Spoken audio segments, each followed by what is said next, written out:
How's it going, everybody, and welcome back. Today I have two new fun additions to the collection, and while it kind of breaks my rule, it was for a good cause. I got these two slabs in a claim sale. I had mentioned that I had been taking a break from them in order to rebuild the funds for some of my big boy books, a couple of the upgrades you saw in my last video. But a couple of the books I had on that list happened to pop up in one of Mint Hunter Comics' most recent claim sales. He had some pretty big CGC graded, a lot of Batman related keys. I think he all acquired them in one big collection. And these were two I had on my list that I did not plan to purchase them yet, but the price and the opportunity presented itself and I could not pass it up. So they are both Batman related. Neither are in the Batman title, but they are two very important characters that I've been looking to score for a while. So until I get a better setup in here, we'll do a flash to a quick little close-up of the books themselves. So without further ado, let's take a look at what I got. All right, first up on my list here, I have Superman's Girlfriend, Lois Lane, number 70. This is from 1966. I have it in a 6.5, off-white to white pages. And the importance of this is it is the first Silver Age Catwoman appearance, and you also have Batman, Robin, and Penguin appearance. This was a book when I was trying to kind of track down a lot of my Batman keys that kind of went under the radar for me, and it wasn't until I saw a copy at my local comic shop that I actually realized I had no idea what her first Silver Age appearance was until then. So ever since I saw one in that shop, I've been trying to find a good, reasonable grade, and you can tell by some of the grades for the two books you're going to see today, everyone I've been talking about where the price gap to kind of Batman-related or important Batman and Spider-Man keys, I've been getting a lot of awesome DC Silver Age first appearance superhero books for about what I paid, in a 9.0 or above, for about what I paid for the two books you're going to see. Not exactly, but still, these grades for any other titles, you would have spent significantly less. So this is a really awesome copy. It's not the brightest white. It's actually looking a lot whiter on camera than it is in person, but as a slight stain up top by the 12 cent. It looks like one of the staples might have very, very slight rust on it on the bottom.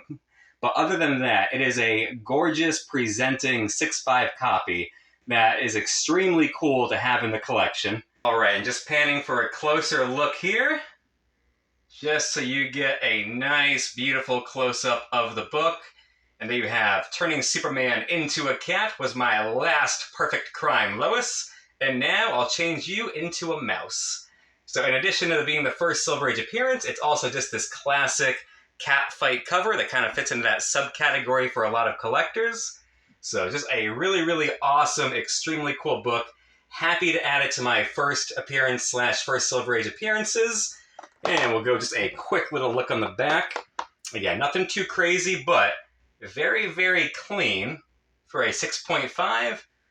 Like I said, I think it is primarily the little stain we have on the front, as well as, if that is, a little bit of staple rust on the bottom staple here.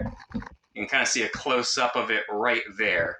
But other than that, really, really awesome 6.5, happy to have it, but let's take a look at the second book I was able to acquire. All right, and here we have Detective Comics 298 from 1961. I have this in a 5.5 off-white pages. This is the origin and first appearance of the Silver Age Clayface, Matt Hagen, and we have an Aquaman backup story. This is one I had on my radar for a while. It is coincidentally also the oldest Detective Comics I own now for my Detective Comics run. This one, for me, I didn't know a lot of the history on Clayface. I actually found out very, very recently. I knew that the Golden Age Clayface was Basil Karlo, and he is the one they featured in the Batman Arkham City game, even though it was kind of a mashup, because I did not realize the Golden Age Clayface didn't really have any superpowers.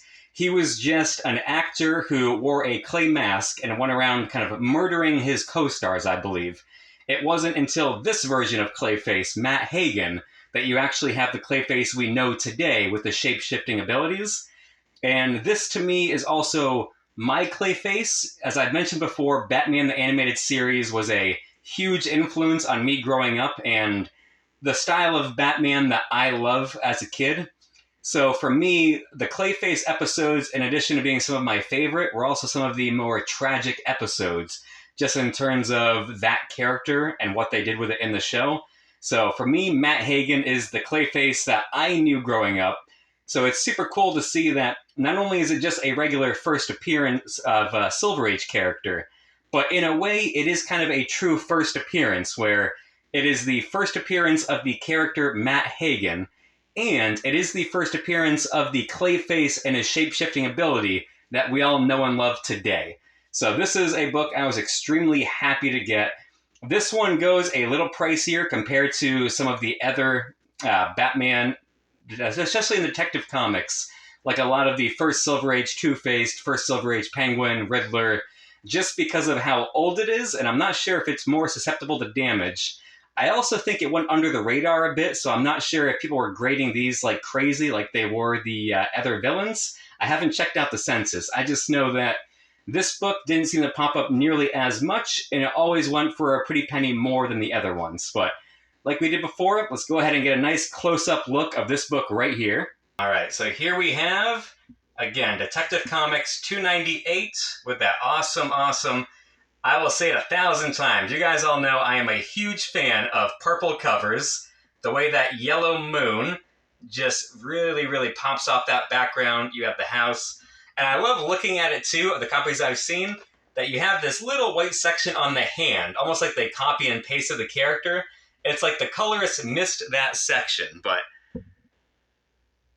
like he said, it's a 5.5, so it has the wear that you would expect for a 5.5, but overall, a pretty decent presenting copy. You can see we have some creasing on the side right here. Like I said, at least most of the wear is delegated to the corners and edges, save for some creasing. So for a 5.5, like I said, if I want mid-grade copies, I would prefer the damage is around the edges and spine. I'm not as much a stickler.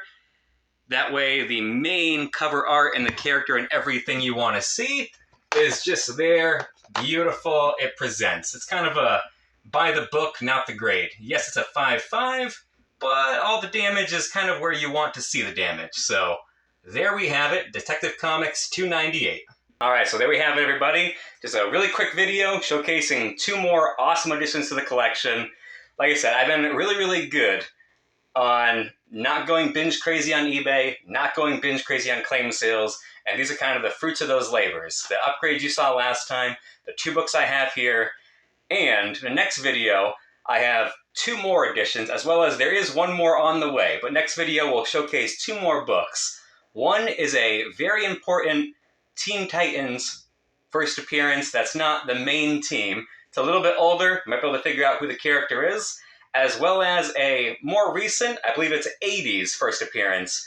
And this is one that I had already started to track down because I loved their episode in Justice League. I forget if it was Unlimited or if it was the first one, but this character had a showcase episode that James Gunn has already taken note of. And I was trying to track this book down, and then that news came out, and I think doubled overnight to what it had been listed at. It's finally come down to more realistic proportions, and I finally snagged my copy. So next video, we're going to show off and showcase those 2 books. But thank you guys for checking out just 2 more awesome Batman-related additions to the collection. And until next time.